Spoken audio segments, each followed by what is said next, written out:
महाशिवरात्रीच्या शुभेच्छा देते।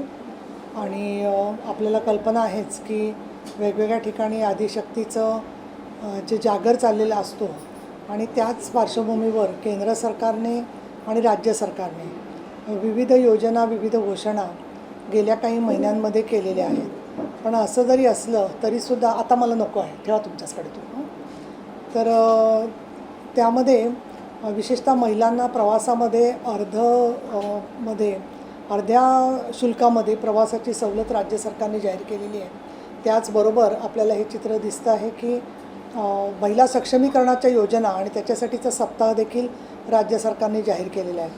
त्याचसोबत केंद्र सरकारने विधान सभा आणि लोकसभेमध्ये महिलांना 1/3 आरक्षणाची घोषणा केलेली आहे। पण या जरी घोषणा होत असल्या आणि वेगवेगळ्या पद्धतीने सरकार स्वतःची राजकीय इच्छाशक्ती दाखवत असलं तरीसुद्धा महिलांवर होणारे अत्याचार, सुरक्षेचे प्रश्न, अपहरण असे अनेक मुद्दे आपल्याला स्त्रियांना ग्रासलेले दिसत आहेत। इतकंच नव्हे तर काही ठिकाणी स्त्रियांना जेवढ्या प्रमाणामध्ये समाजाचा सहकार्य पाहिजे तेवढं समाजाचं सहकार्य मिळताना दिसत नाही। आणि या पार्श्वभूमीवर शासन ज्या घोषणा करतं विविध विकास कामांच्या, त्याची अंमलबजावणी किती झाली आहे याचा आढावा मी काही जिल्ह्यांमध्ये घेणार आहे। त्याचबरोबर महिलांच्यासाठी म्हणून नारी चेतना मोहीम अशा प्रकारची मी आजपासून हाती घेते आहे आणि ही मोहीम साधारणपणे 3 महिने चालेल। आत्ता पहिल्या टप्प्यामध्ये मी लातूर, सोलापूर, त्याचबरोबर धाराशिव, त्यानंतर नाशिक, ठाणं, मुंबई, पुणे अशा विविध भागांच्यामध्ये महिलांशी या निमित्ताने संवाद साधणार आहे। विशेषतः शासकीय स्तरावरती जिल्हाधिकारी आणि पोलीस अधीक्षक यांच्याकडून आढावा देखील घेतला जाणार आहे आणि त्याच्यामुळे मोठ्या प्रमाणामध्ये स्त्रियांशी संवाद होईल आणि त्याची सुरुवात जी आहे ती उद्या तुळजापूरपासून सुरुवात होईल। आणि लातूरला आपल्याला कल्पना आहे की एका राजकीय पक्षाच्या महिला कार्यकर्तीचा 9 वर्षापूर्वी संशयास्पद खून झालेला होता आणि अशा वेळेला संशयास्पद मृत्यू झाल्यावर सुद्धा तो दडपण्याचा प्रयत्न चालू असताना मी स्वतः पाठपुरावा केला, मी जाऊन आले तिथे। त्याचबरोबर 5 विविध यंत्रणांनी त्याचा तपास केला, त्याला 9 वर्ष लागली आणि आता शेवटी त्यातले आरोपी आहेत त्यांना जन्मठेपेची शिक्षा झालेली आहे। त्यामुळे त्या कुटुंबाची सुद्धा मी लातूरला जाऊन भेट घेणार आहे आणि त्या घटनेच्या संदर्भामध्ये तंदूर ते लातूर अशा प्रकारची काँग्रेसची संस्कृती आहे अशी टीका त्यावेळेचे पंतप्रधान पदाचे उमेदवार आणि आता विद्यमान पंतप्रधान नरेंद्र मोदी यांनी लातूरच्या सभेमध्ये केलेली होती। या पार्श्वभूमीवरती या नारी चेतना यात्रेचा कार्यक्रम आणि त्याच्या संदर्भातलं माझं प्रेस रिलीज आहे तो मी आपल्याकडे देतेच। याखेरीज बाकीचे देखील बरेच प्रश्न आहेत आणि म्हणून आज मी पुणे जिल्हाधिकारी यांच्याबरोबर जवळजवळ 6 विविध प्रश्नांवर आढावा घेतला आणि त्याच्याबद्दलची तपशीलवार माहिती देत असताना अष्टविनायक त्याच्यामध्ये कितपत पुढे आराखडा पूर्ण झालेला आहे, कुठे काम अडलेलं आहे, गड किल्ल्यांच्यासाठी प्रत्येक जिल्ह्याच्या नियोजनमधला 3% निधी द्यायचा ठरलेला होता, त्या निधीचा उपयोग कशा प्रकारे होणार आहे, एकविरा देवीच्या व्यवस्थापनामध्ये बऱ्याचशा अडचणी दिसून आल्या तर तिथल्या तहसीलदारांनाही ताबडतोब जिल्हाधिकाऱ्यांनी विचारणा करून भाविकांची कुठली गैरसोय होऊ नये या प्रकारे माझ्यासमोरच सूचना दिलेल्या आहेत। PMRDAचे जे आहेत CEO ते देखील आजच्या मीटिंगला उपस्थित होते। जिल्हाधिकारी राजेश देशमुख होते, जिल्हा परिषदेचे CEO होते, विजयकुमार मगर परिवहनचे जे प्रमुख आहेत ते हजर होते। तर या सगळ्यांशी बोलत असताना मी या 6 विषयांचा आढावा घेतला।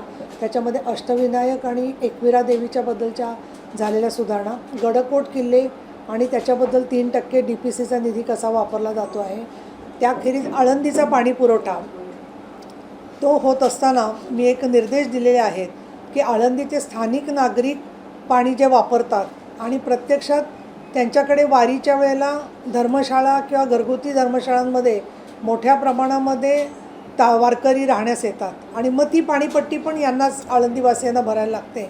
तर म्हणून हे पाणी बाहेरच्या अतिथींसाठी जे वापरलं जातं तो अधिभार जो आहे तो तीर्थक्षेत्र विकास आराखड्यामधून त्या पाण्याच्या संदर्भात जलसिंचनाचं कसं नियोजन करता येईल हे फक्त आळंदीच नव्हे तर आळंदी, देहू आणि आपल्याकडे जेजुरी, वाल्हे ज्या भागातून वारी जाते ते तसंच इतर वेळेला वारकऱ्यांचं जिथे वावर असतो त्या ठिकाणी पाण्याच्या योजना विशेषत्वाने तीर्थक्षेत्र आराखड्यात त्याचाही विचार व्हावा. म्हणजे पायाभूत सुविधांमध्ये फक्त रस्ते किंवा वाहनाच्या व्यवस्थांबरोबर पिण्याच्या पाण्याची व्यवस्थासुद्धा वारकऱ्यांची आणि जी अतिथी गावं आहेत त्यांची झाली पाहिजेत, अशा सूचना मी दिल्या. त्याखेरीज PMRDAच्या अधिकाऱ्यांशी बोलत असताना एक म्हणजे त्यांचा विकास आराखड्याचं काय स्टेटस आहे, काय सद्यस्थिती आहे ते विचारलं असताना त्यांना डिसेंबरपर्यंत तो करण्यास वेळ आहे, तरी नोव्हेंबरपर्यंत त्याला ते अंतिम स्वरूप देणार आहेत असं त्यांनी सांगितलं. परंतु जसा लोकशाही दिन जिल्हाधिकारी किंवा महापालिका आयुक्त पाळतात तसं PMRDAचा जो भाग आहे तो पिंपरी चिंचवडमध्येही नाही आहेत आणि पुण्यातही येत नाही. मग तिथल्या नागरिकांनी कशा पद्धतीने संपर्क करायचा, आणि म्हणून मी त्यांना सूचना दिलेल्या आहेत की तुम्ही आठवड्यामध्ये सोमवारचा जो दिवस आहे तो महिन्यातून एकदा किंवा लोकांची कशी गरज असेल त्याप्रमाणे दर सोमवारी तुम्ही जनतेच्या भेटीसाठी उपस्थित राहिलं पाहिजे, उपलब्ध राहिलं पाहिजे आणि ती माहिती सगळ्यांना द्या, असे देखील निर्देश मी PMRDAच्या अधिकाऱ्यांना दिलेले आहेत. याखेरीज पुरातत्व विभागाच्या अखत्यारीमध्ये लेण्याद्री हे देवस्थान आहे, त्यांचा आराखडा जो आहे तो केंद्रीय देवस्थानाच्याकडे आहे. तसंच एकविरा देवीचं मंदिर ट्रस्टच्या ताब्यात आहे, पण आसपासचा परिसर जो आहे तो पुरातत्व विभागाच्याकडे आहे. त्याच्यावर MSRDCने मला जो पाऊण तासाचं प्रेझेंटेशन दिलेलं आहे तिथे असं लक्षात आलं की एक वर्षभर केंद्रीय पुरातत्व विभागाच्याकडे अनेक परवानग्या ज्या आहेत त्या थांबलेल्या आहेत. तर त्याबद्दल मी लोकसभेचे अध्यक्ष ओमप्रकाश बिडला यांच्याशी पूर्वी बोलले होते. त्यांनी पुरातत्व विभागाच्या ज्या केंद्रीय सचिव आहेत त्यांच्याशी बोलून एकविरा देवीच्या विकास कामाला चालना देण्यासाठी तशा सूचना दिलेल्या होत्या. आणि आत्तासुद्धा जी पत्र प्रलंबित आहेत त्या पत्रांना माझ्याकडे प्रत देऊन मी सन्माननीय लोकसभेच्या अध्यक्षांच्या मदतीने पुरातत्व विभागाला चालना देऊन केंद्रीय पुरातत्व विभागाचे विषय मार्गी लावण्यासाठी प्रयत्न करणार आहे. याखेरीज माझ्या असं निदर्शनास आलेलं आहे की जे आपलं राज्यामध्ये केंद्रीय पुरातत्व विभागाचे लोक असतात ते कुठल्याही प्रकारनी आमच्या जिल्हा नियोजनला किंवा जिल्हास्तरीय यंत्रणांना कुठलीही माहिती देत नाहीत. वर्ष 2-2 वर्ष पाठपुरावा केला तरी त्यात काय प्रगती झालेली हे कळत नाही. तर त्याबद्दल मी त्यांना सांगितलेले की दर DPCच्या वेळेला त्यांनाही बोलवून घेत जा. त्यांनी येण्यात काही प्रत्यवाय केला किंवा विरोध केला तर त्याच्याबद्दल आम्ही आमच्या सगळ्या खासदारांच्या मदतीने नक्की केंद्रीय मंत्र्यांशी बोलू, पंतप्रधानांशी बोलू. आणि त्यांनी दर 3 महिन्यांनी या जिल्ह्यामध्ये आणि इतर जिल्ह्यातसुद्धा पुरातत्व विभागाची जी कामं प्रलंबित असतात त्याच्यात काय प्रगती झाली त्याचा अहवाल त्यांनी जिल्हाधिकाऱ्यांना द्यावा, अशा प्रकारचे मी निर्देश आज उपसभापती म्हणून पुरातत्व विभागाच्या अधिकाऱ्यांनासुद्धा दिलेले आहेत. पुण्यामध्ये 12 स्पॉट्स असे आहेत की जिथे प्रचंड कोंडी होते. तर मग त्यात मेट्रोचा प्रश्न आहे, बाकीचे प्रश्न आहेत, नियमावलीचे प्रश्न आहेत, ते प्रश्न, पाण्याचा प्रश्न, अशा मुद्द्यांवरती मी परत नोव्हेंबरपर्यंत त्यांना अहवाल देऊन त्यांची परत पुढची बैठक घेणार आहे. पण आजच्या बैठकीमध्ये या सर्व विषयांवर म्हणजे वाहतूक कोंडी असेल, आळंदीचं पिण्याचं पाणी असेल, त्याचबरोबर पुणेकरांच्या दृष्टिकोनातून आणि सगळ्या महाराष्ट्राच्या दृष्टिकोनातून महत्त्वाची असणारी देवस्थानं असतील याच्याबद्दल खूप चांगली चर्चा झालेली आहे. आणि सगळ्या ठिकाणी सर्व या देवस्थानांमध्ये जे फिजिकली डिसेबल आहेत किंवा विशेष गरजा आहेत त्यांना पायऱ्या चढण्यासाठी रेलिंग असावं, रोपवेच्या कामाला एकविरेला प्रगती करावी, तसंच सर्व ठिकाणी महिलांसाठी स्वच्छतागृहांची संख्या पुरेशा प्रमाणामध्ये गडकोट किल्ले आणि इतरत्रसुद्धा स्वच्छतेच्या बरोबर केली जावी, अशा मी सूचना दिलेल्या आहेत.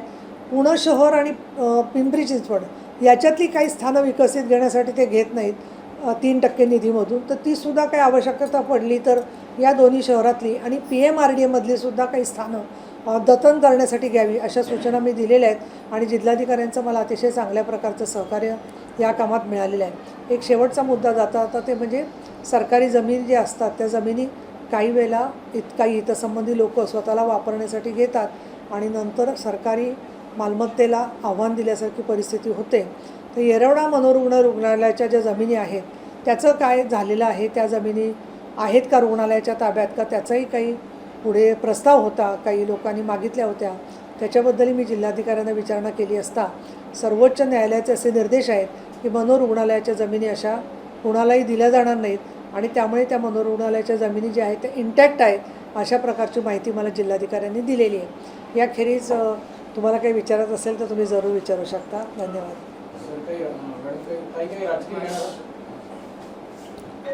विचारा ना, तुम्ही विचारा, उत्तर द्यायचं की नाही मी ठरवेन ना.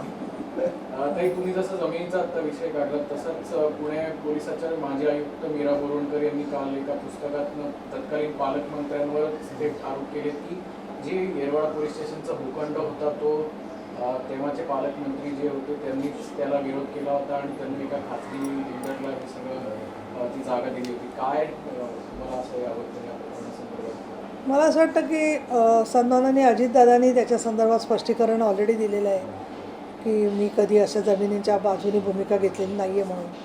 परंतु गृह विभाग जो आहे तो सन्माननीय उपमुख्यमंत्री देवेंद्र फडणवीस यांच्याकडे आहे.